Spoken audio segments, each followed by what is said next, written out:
Oi, gente, boa noite. É agora que nós vamos começar, que essa gravação vai sair com tudo.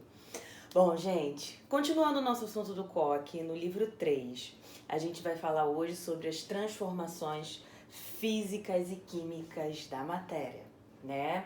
Como vocês podem ver, hoje a gente está com um cenário diferente, a gente está num formato diferente, porque eu tive contato com uma pessoa que tá de Covid, aí eu tô em casa, não posso sair para gravar na escola, mas vai dar tudo certo. A gente vai conseguir fazer a nossa aula muito bem. Bom, gente, iniciando o nosso capítulo, a gente vai começar falando das transformações físicas.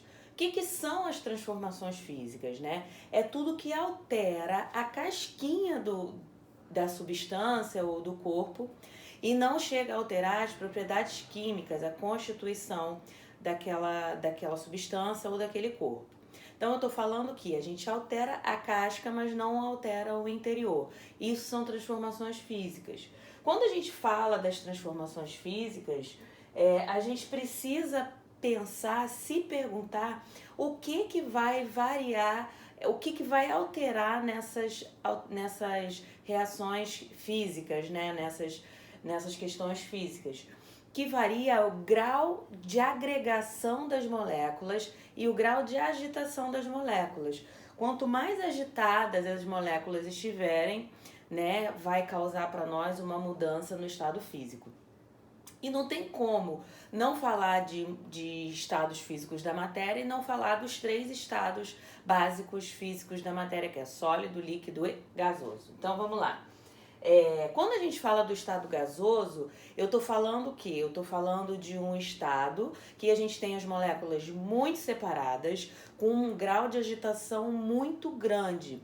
Por isso que a gente não consegue definir a forma dessa substância que está no estado gasoso. A gente não consegue dizer, é forma de triângulo, não é forma de triângulo. A gente não consegue determinar a forma por conta das moléculas estarem em grande agitação e estarem muito separadas. Quando a gente vai para o estado líquido, a gente tem um estado intermediário. As moléculas elas não estão nem tão juntas, nem tão separadas. Porém, essas moléculas elas vão adquirir a forma do recipiente que elas estiverem. Por exemplo, se eu colocar água numa garrafa, ela vai ter a forma de uma garrafa. Se eu colocar num copo, ela vai ter a forma de um copo. O que vai determinar, né, se a forma dessa substância é o recipiente na qual ela está. Ela não tem uma forma definida, tá? E quando a gente fala do estado sólido, a gente está falando do estado que tem o maior grau de agregação entre essas moléculas. Então, estou dizendo para vocês que no estado sólido, as moléculas estão muito unidas e elas estão sem nenhum movimento. O que isso faz para a gente? A gente consegue definir uma forma dessa substância que está em estado sólido e essa forma ela vai ser sempre a mesma devido à falta de movimentação dessas moléculas. E quando a gente está falando do que faz com que essas substâncias mudem de estado físico, eu estou falando também da pressão e temperatura. Vejam bem, eu não falei aumento de temperatura, é variação de temperatura. Pode ser temperatura muito alta ou temperatura muito baixa. E para que a gente possa guardar isso, a gente ainda vai ver isso algumas vezes ao longo do nosso curso, ao longo do ensino fundamental 2, a gente tem o quê? As mudanças de estado físico. Então, a gente precisa decorar esses nomezinhos. Não briga comigo, não me bate, porque a gente precisa decorar esses nomezinhos. Então, vamos lá. A gente tem aqui do sólido para o gasoso, exemplo, gelo seco. Sublimação. E o contrário também pode acontecer, do gasoso para o sólido, chama ressublimação. Quando a gente tem aqui do gasoso para o líquido, a gente tem a condensação, que acontece quando existe uma diminuição da temperatura. O contrário, a gente também vê o tempo todo no nosso dia a dia. Por exemplo, quando você lava uma roupa e bota a roupa na corda, se você não lava a roupa, mente, fala pra mim que você já tá ajudando a sua mãe, que você já deveria estar ajudando a sua mãe, tá? Quando você bota uma roupa na corda, a água que está na roupa, ela sai de que forma? Ela sai porque ela evaporou. A água que estava em estado líquido virou o quê? Vapor, foi para o nosso ambiente, ok? E quando a gente tem aqui um gelo virando líquido, quando a gente tira o cubinho de gelo do congelador e bota no nosso suquinho, a gente tem o fenômeno da fusão. E quando acontece o contrário, esse é o mais fácil, quando vai solidificar do líquido para o sólido, é a solidificação. Se não entendeu, dá um pause, volta, porque isso aqui você precisa decorar, tá? O que mais a gente tem? Agora vamos falar das transformações químicas.